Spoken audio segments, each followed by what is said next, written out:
Welcome to the Banker Lamp. Please enjoy the video. You begin by opening My Island and navigating to Settings to unlock movement options. This is where control begins. Select a player spawn or the movement modifier device immediately because these objects anchor all behavior changes. Once selected, set basic values like max speed and gravity scale so you can test quickly. You want predictable baselines before deeper tweaks. Make sure to save a version, then enter preview mode to confirm your changes register in-game. Now you modify parameters to shape how movement feels.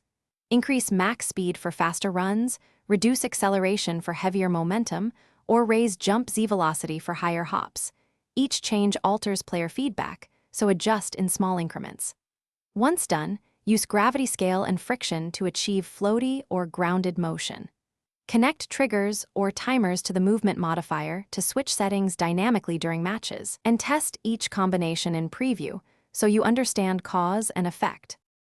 Finish by iterating through playtests, refining numbers until movement consistently matches your design goals. You should think and feel, not just numbers. Once stable, lock devices with permissions and hide helper devices to prevent accidental edits. If teammates report odd movement, check for overlapping modifiers or device priority conflicts. Reset the movement modifier, reapply your saved values, and retest. This resolves most errant behavior because conflicting devices are the common culprit. Thanks for watching. If this was helpful, leave a like and consider subscribing. See you next time.